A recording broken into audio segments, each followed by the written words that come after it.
religion's ethnicity? Yes, they can, and that does go on. Some of it's part of the curriculum. There's nothing like going out there and trying to do things, encourage children to do things together, do things side by side.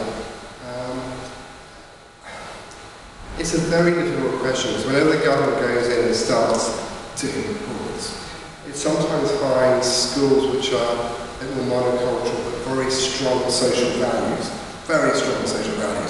So let's be honest, faith values, religious values. That they actually aren't taught to hammer home issues on citizenship and regarding our neighbour and service to your community and engaging with other communities. And the same school, the same auspices down the road may not do. So if you have those, I think if you have those strong social values in place, as you said in education, you can go out there and do anything. By the time they all go to university, which is in the UK increasing percentages over the last 20 years, they will all meet and mix, but it's what you package. I think you're right, it's what you package between them. We have some of the PCGs, but citizenship classes part of the curriculum. They're not examining them, so is it fun? I don't know. Is it narrow? Yeah. A lot of what we do with the football project is around the citizenship curriculum. They have lots of fun. They don't remember it as a home football, supposedly. So, yeah, I don't know how to answer your question. The answer is yes, good education. I guess the answer is good education is good, bad education is bad. If we can find a way of passing that message in a good way, that's brilliant. It's quite trivial, but you brought up football. So, what do you think of the word "yit" being used for the Spurs fans and the players? You can still listen to I Play yesterday morning, the Sunday programme. I think that's it. Football. I was asked by Victoria Darfur, who does Radio 5 live programme, to go on, or a producer, and talk about this, and she then threw me over into the phone line without telling me. That was nice. I've always said there should be zero tolerance in the word "yid." I think it's about context, but it's an offensive term. If you go to certain clubs in North London, which are not Tottenham, even when Tottenham are not playing, you will hear songs about Auschwitz, you will hear songs about gas chambers, you will hear songs about Adolf Hitler,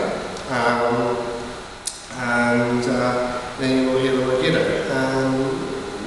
I've had my own kid with me trying to say, "Daddy, what's Auschwitz? Why is he singing about Jews in Auschwitz? What's this other thing to fight?" Great. It's not acceptable. It is against the law.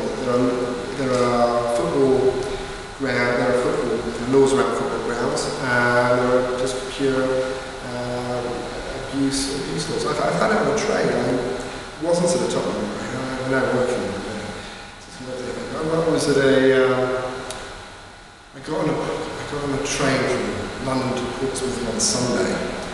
I was lucky enough to be on a train with drunken Portsmouth fans. They weren't drunk. And one of them, for 14 minutes, is just shouting this nonsense, including regular abuse at me. And it's picked up on the cameras and he was prosecuted. I don't feel that bad about it. So, when he was prosecuted, he pleaded guilty. He just said to his lawyer, "Make sure they don't give me a football banning order. I couldn't bear not to see Portsmouth." Me on the other hand, I said, "I don't care if it's sentenced, I just want a football banning order because I think that's part of the problem." But it is terrible. I worked with some of the players who were first in what was then the first division promotion in the early 80s, Cyril Regis and others. Tell me about, and Brendan Batson, tell me about the anti-black Charlton terraces, throwing the bananas. And over 30 years kicking out and got rid of that. And I think it's time we got rid of "yiddo" as a word. And you'll hear lots of Tottenham fans, and they may or may not be members of my community. Most of them are members of my community. It's a badge of pride. And Tottenham, not the only one seen with that. Ajax of Amsterdam, which are traditionally seen as a Jewish club of our movement. And I'm not sure why Bayern Munich are a Jewish club. Very weird. persecuted or oppressed by the Jews. It was closed down by the Nazis because they were Jewish club. Anyway, they're quite proud of their history.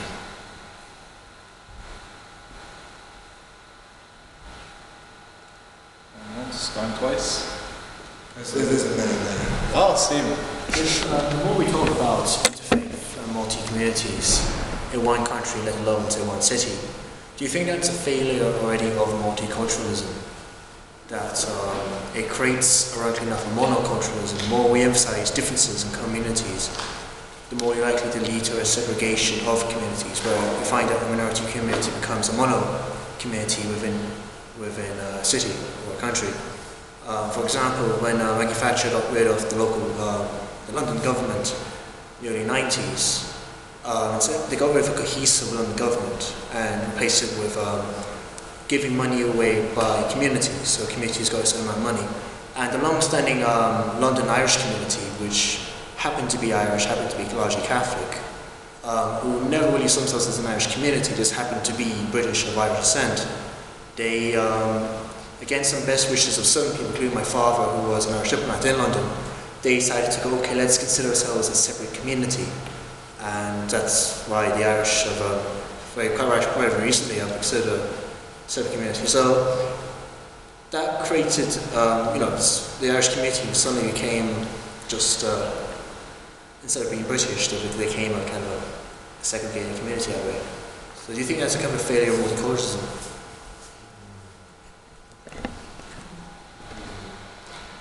I used to be Chief Executive of the London Jewish Forum. I can answer your questions. I've moved on. We just had an election in London. We had two very charismatic politicians.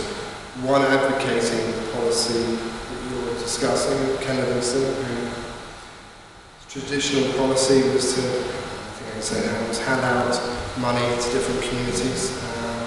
Perhaps if you're being cynical about Ken, I don't know what it was, maybe adding up the votes and going, okay, them, okay, I'm in. But he would do a lot. If you're not being cynical about Ken, you'd say, okay, he is dealing with each community one at a time, he's not dealing with them together. Boris, on the other hand,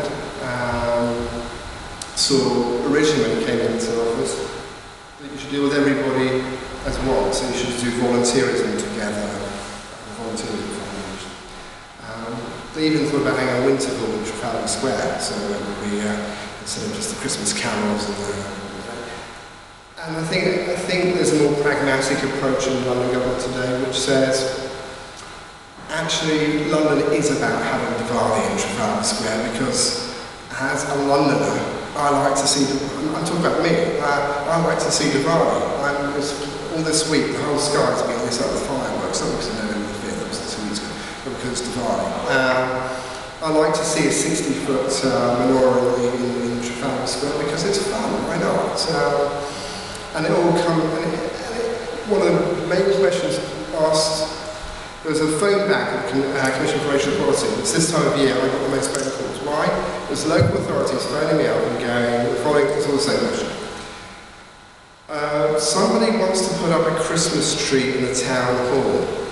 Would we find it offensive? And my answer was as follows. I said, look, I'm Jewish. I have no relationship to a Christmas tree.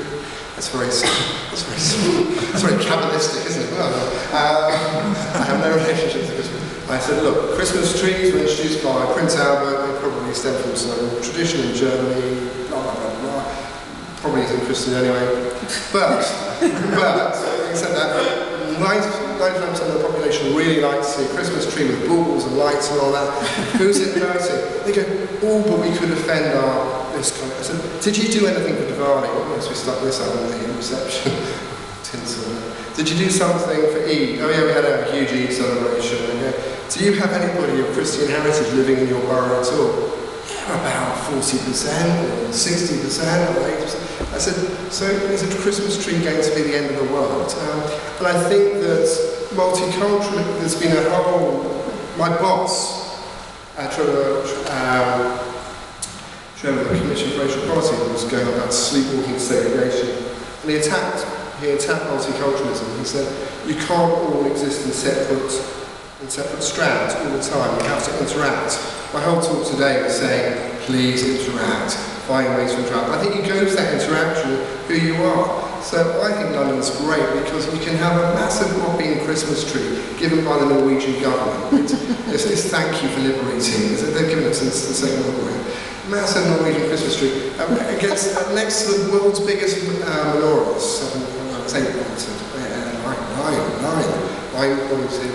Boris almost knocked him over when I was with him. He was in a crane almost and you've got the two together. And if you go on Google, you'll see a photograph of the two together. Take it lovely angles by amateur photographers. I think that's what London's all about. That makes it great. What makes it worrying is if you say, "Oh well, I'm just giving the money to that community to do it for their own community, and you can't all join in." I think London's about enjoying, sharing. And when London's at its best, it's celebrating everybody. It's treating every community as it can, and it's about those communities and traditions coming together. I was a games maker. I was an Olympic chaplain. I was wearing one of those purple shirts. By the way, my Protestant colleagues who were chaplains, it was the first time I got to wear purple. I got very honoured. But we were coming together. We were celebrating the Bahama team as well as the Japanese team as well as the whatever.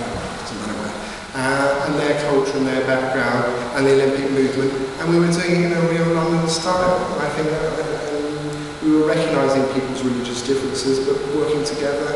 It's with me on the floor of the Qibla. I mean, it wasn't in my job description. Fix Qibla on the floor. It's just something we do in London because that's the right thing. So I go into that as an Orthodox Jew, and I expect respect as an Orthodox Jew. But I also in turn expect mutual obligations as well. But I respect the Imam, I respect the Muslim who comes to me and says, where's Mecca? Where can I get my halal food in the canteen? And that's not dividing society into streams, that's catering for a society together. But you're right, there's a tipping point where you just look at individual communities and they never interact. And at that point, I can go on my iPad today. It's happening this week. I haven't talked about this, but it's happening this week.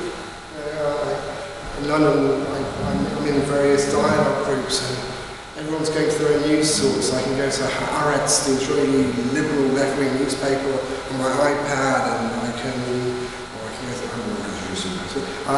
somebody else can go to the Al-Quds or Al-Ahram. And we sit there, it can be in English, you sit there getting your own news sources and hearing your own music and who's going on about this global, you were going on about the global harmony. So this could be used for global harmony. I can learn Basque. I was in the Basque land this couple of days. I can learn Basque online, it's great. I can start integrating and becoming Basque. I don't know what it means, but I'm starting to learn it to the chocolate and sausages. It sounds wonderful.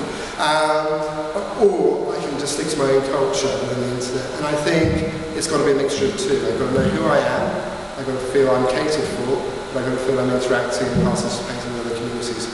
And there's no easy answer to that. It's not a black and white like that. But I recognise the problem you were describing, and I know what you're talking about. Okay guys, so we're going to leave it there, and we're going to go next door for a reception. You're all more than welcome to come and join us. Just say thanks once more to Alex.